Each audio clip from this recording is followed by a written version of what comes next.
अनंतकोटी ब्रह्मांड नायक श्री स्वामी समर्थ महाराज की जय। नमस्कार। श्री स्वामी शक्ती या चॅनलवर आपले सर्वांचे स्वागत आहे। लवकरच चातुर्मास सुरू होणार आहे। चातुर्मासामध्ये आपण सगळेच जण विविध व्रत वैकल्य करत असतो आणि चातुर्मासाची सुरुवात 6 जुलैला होणार आहे। देवशाही आषाढी एकादशीला चातुर्मासाची सुरुवात होते आणि देव उठणी एकादशीला चातुर्मासाची सांगता होते। थोडक्यात काय की आषाढी एकादशीला भगवान श्री हरी विष्णू हे निद्रा अवस्थेत जातात आणि देव उठणी एकादशीला ते निद्रा अवस्थेतून जागे होतात। तर हा 4 महिने आपल्यासाठी धार्मिक दृष्ट्या अत्यंत आणि खूप जास्त महत्त्वाचा। या 4 महिन्यात तुम्ही जर व्रत वैकल्य पूजा अर्चा केला तर त्याचा खूप चांगला परिणाम आपल्या सांसारिक आयुष्यात बघायला मिळतो। या चातुर्मासामध्ये बऱ्याच काही गोष्टी आहेत ज्या केल्या जात नाहीत। मग त्याच्यामध्ये धार्मिक विधी आहेत, म्हणजेच कोणाचं लग्न कार्य आहे किंवा आता आजकालचे लोक असं कोणी पाळत नाही, पण खरं तर चातुर्मासामध्ये लग्न करत नाहीत। चातुर्मास संपला की नंतर आपले जे काही लग्न कार्य आहे ते करत असतो आणि चातुर्मासामध्ये काही शुभकार्य सुद्धा करत नाहीत। पण प्रत्येकाचा हा वेगवेगळा भाव आहे, ज्याने त्यांनी ज्याचं त्याचं करावं। पण खरं तर चातुर्मासामध्ये कुठलेही शुभकार्य केले जात नाहीत। पण या चातुर्मासामध्ये आपल्या शरीरावर पण खूप जास्त परिणाम होतो। म्हणून तर चातुर्मासामध्ये व्रत वैकल्य केली जातात। बरेच लोक तामसी पदार्थ सेवन करत नाहीत, म्हणजेच कांदा लसणाचं वर्ज्य करतात आणि अर्थात मांसाहार सुद्धा वर्ज्य होतो। कारण जेव्हा चातुर्मास सुरू होतो, खरं तर आषाढ महिना सुरू होतो, तेव्हा थोडंसं वातावरणात बदल होतो। आपली पण पचनक्रिया मंदावलेली असते, म्हणून हलका फुलका आहार खातो। म्हणून तर खरं तर सायंटिफिकली बघायला गेलं तर श्रावण महिन्यात व्रत वैकल्य केले जातात की उपवास केल्यावर आपण आपल्या शरीराला आराम मिळतो। पण आजकाल असं आहे की जास्त उपवास केला की आपण जास्त खातो, पण ते आपल्या शरीरासाठी सुद्धा तेवढं महत्त्वाचे नाहीये। असो, या चातुर्मासामध्ये जे काही देवधर्म कार्य आपण करत असतो, ज्या काही सेवा करत असतो, त्याच्यामध्ये सगळ्यात महत्त्वाची अशी सेवा आणि खूप पवित्र आणि अतिशय साधे सोपे व्रत तुम्हाला सांगणार आहे, ज्याला आपण गोपद्म व्रत असं म्हणतो। आता हे गोपद्म व्रत कधी करायचं तर चातुर्मासाला ज्या दिवशी सुरुवात होते म्हणजे आषाढी एकादशीला या व्रताला सुरुवात केली जाते आणि देव उठणी एकादशीला या व्रताची सांगता होते। आता हे व्रत अतिशय साधे सोपे आहे। आता खरं तर आषाढ महिना हा भगवान विष्णूंच्या सेवेसाठी अतिशय महत्त्वाचा दिवस आहे। ज्यांना शक्य असेल त्यांनी चातुर्मासाच्या आधी जरी व्रताला सुरुवात केली तरी हरकत नाही। आता ताई, आम्ही हा व्हिडिओ खूप लेट बघितला, म्हणजे चातुर्मास सुरू झाला आहे, 4-8 दिवस झाले, मग आम्ही उपवास किंवा हे जे काही व्रत आहे ते करू शकतो का? तर हो, तुम्ही जेव्हाही माझा व्हिडिओ बघत असाल तेव्हा तुम्ही हे व्रत करू शकता। आता दुसरं, हे व्रत कसं करायचं? आता व्रत म्हटलं की उपवास आला, तर याला उपवासाची गरज नाहीये। काय करायचं? गोपद्म नावातच याचा अर्थ आहे गायीचे पाऊल। आपल्याला माहित आहे की आपल्या हिंदू धर्मामध्ये गायीला अनन्यसाधारण महत्त्व आहे।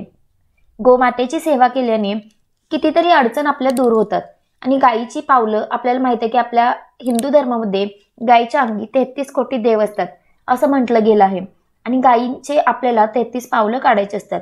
हो, आता ही पावलं तुम्ही फुलाने काढा, रांगोळीने काढा किंवा आजकाल सगळ्या गोष्टी अवेलेबल आहेत।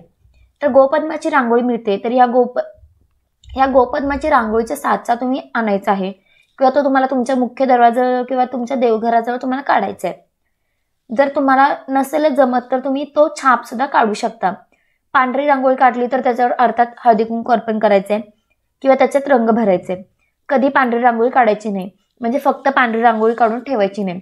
आता ही तुम्ही रांगोळी देवघरासमोरही काढू शकता, अगदी तुमच्या मुख्य दरवाजाच्या बाहेरही काढू शकता। तुम्हाला जसं शक्य होईल तसं तुम्ही हे काढायचंय। याला उपवास करायची गरज नाही, याला ब्रह्मचर्याचे पालन करायची गरज नाही। पण अर्थात हे व्रत करणं म्हणजेच काय की देवासमोर गोपद्म काढणं, देवासमोर गोपद्माच्या रांगोळ्या काढणं, गायीचे आपल्याला 33 पावले काढायचे, अतिशय सुंदर। आणि या सेवेने काय होतं तर लक्षात घ्या, या सेवेने आपल्या मुलाबाळांची आर्थिक प्रगती होते, मानसिक प्रगती होते, त्यांचा शैक्षणिक विकास होतो। घरात काही जरी छोट्या मोठ्या कटकरी असतात तर त्या कमी होतात। विचार करा, रोज घरासमोर, घराच्या समोर किंवा देवघराच्या समोर गोपद्म काढला गेली तर त्याच्यावर हळदी कुंकू अर्पण करायचं, धूप दीप लावायची, प्रार्थना करायची। आता या गोपद्माबरोबरच आपल्याकडे गायीचे पण छाप आहेत, म्हणजे बघा गायीचा छाप आजकाल बाजारात मिळतो, सगळं अवेलेबल आहे। तुम्हाला काही स्वतः परिश्रम करायचे नाहीये, फक्त तुम्हाला ते छाप आणायचे आणि त्या छापाने तुम्हाला रांगोळी काढायची आहे। म्हणजेच काय, रांगोळी पण म्हणजे ते छाप उठवायचे। तर बघा त्याला पण हळदी कुंकू लावायचं आहे, दीप धूप ओवाळायचं आहे। जर रोज शक्य असेल तर त्या रांगोळीला पण तुम्ही नैवेद्य दाखवू शकता। आता ज्यांच्या घरात गायी आहे तर त्यांच्याकडनं या रोज सेवा होतात, पण आपल्यासारख्यांकडनं होत नाहीत, म्हणून तर आपण देवघरात गायी वासरांची मूर्ती ठेवत असतो। आणि त्यांची पूजा करत असतो। त्याच पद्धतीने जर तुम्ही या गोपद्म व्रत केले तर नक्कीच सुंदर तुम्हाला अनुभव बघायला मिळेल। आता चातुर्मासामध्ये किंवा प्रत्येकाच्या असतं थोडंफार वेगळं असतं की घरात जर मांसाहार केला जात असेल तरी तुम्ही गोपद्म रांगोळी काढू शकता, कारण तुम्ही खात नाहीये। ज्यांना खायचं आहे त्यांनी खाऊ शकतात, त्यांना ते काही करायचे त्यांनी करू शकतात। आणि श्रावण महिन्यात मला माहिती आहे की 100% लोकांचा मांसाहार बंद असतो, गणपतीमध्ये बंद असतो, पण मग तेव्हाही तुम्ही घरात रांगोळी काढू शकता। आता गावाला जायचं आहे किंवा आता मासिक धर्म आलाय तर मासिक धर्मात सुतक विटाळ असेल तर देवपूजा जर कोणी करणार असेल, जर कोणी रांगोळी काढणार असेल तर त्यांना सांगा की बाबा तेवढी रांगोळी काढून घे। ज्यांना शक्य नसेल तर त्यांनी 4-5 दिवस स्किप करायचे। ज्यांना सुतक आला आहे विटाळ आला आहे त्यांनी पण आता प्रत्येकामध्ये सुतक विटाळ पाळण्याचे काही नियम आहेत। कोणी 1.25 महिना पाळतं तर कोणी 10 दिवस तर कोणी 12 दिवस पाळतं। प्रत्येकाचा वेगवेगळा भाग आहे। मग ते तुम्ही तुमचं सुतक संपलं की तुम्ही रांगोळी काढायला सुरुवात करू शकता। अगदी ताई तुम्ही आम्ही बाहेरगावी गेलो तरी हरकत नाही, तेवढे 4-5 दिवस स्किप करा।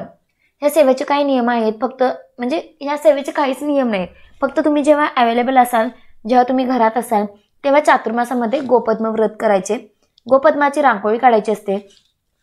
खूप सुंदर हे व्रत आहे, काहीच नाही आहे। आणि हे करत असताना अर्थात आपल्या गोमाताचं नामस्मरण करायचं आहे किंवा जय गोमाता जय गोमाता असं म्हणायचं आहे, किंवा रांगोळी काढत असताना सुद्धा एवढंच तुम्हाला करायचं आहे। आता ज्या दिवशी देवउठणी एकादशी असते त्या दिवशी या व्रताची सांगता करायची असते। आता व्रताची सांगता कशी करायची तर काहीच नाही, एखाद्या सवासणीला तुम्ही बोलवायचं आहे, तिला तुम्ही यथाशक्ती त्या सवासणीची ओटी भरू शकता, ब्लाऊज पीस घ्या, त्याचबरोबर तुम्ही तांदूळ घ्या, एखादा नारळ ठेवा, फळं ठेवा, जे अलंकार असेल ते ठेवा आणि 33 रुपयाचं दान करायचं आहे। बघा 33 रुपयाचं आपण दान करायचं, कारण आपण गोमातेचं जेव्हा छापा विकत घेतो त्याच्यामध्ये गोमातेचे 33 पावलं असतात। त्याच पद्धतीने एका स्त्रीला, एका सवाष्णी स्त्रीला किंवा एखाद्या कुठल्याही स्त्रीला असं नाही की सवाष्ण किंवा विधवा बोलून तिचा मानपान करावा, तिला दूध द्या, तिला जेवण द्या। आणि जेव्हा आपण देवउठणी एकादशी असते तर अर्थात तिला तुम्ही फळच देऊ शकता किंवा तुम्ही तिला दूध देऊ शकता आणि ते 33 रुपये देऊ शकता।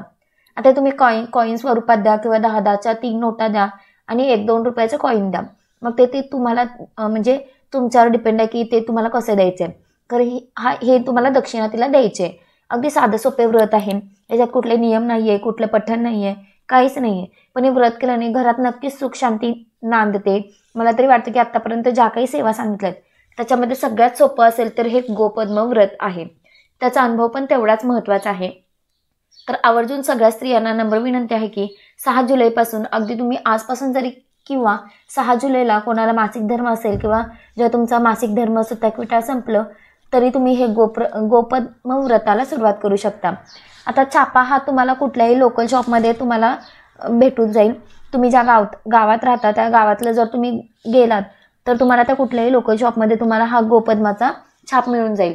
छोटा घ्या मोठा घ्या फरक नाही पडत, तुम्ही सेवा करत आहात। गायचे पाऊल या चातुर्मासामध्ये तुमच्या घरात रांगोळीच्या स्वरूपात काढले जातील, हे खूप मोठी सेवा तुमच्याकडनं घडणार आहे, तर नक्कीच तुम्ही ही सेवा कराल। आणि मी आशा करते की तुम्हाला हे गोपद्म व्रत तुम्ही नक्कीच कराल। आणि आजचा मी व्हिडिओ इथेच थांबवते। जर व्हिडिओ आवडला असेल तर व्हिडिओला लाईक करा, चॅनलवर नवीन असाल तर चॅनलला सबस्क्राईब करा। तोपर्यंत श्री स्वामी समर्थ।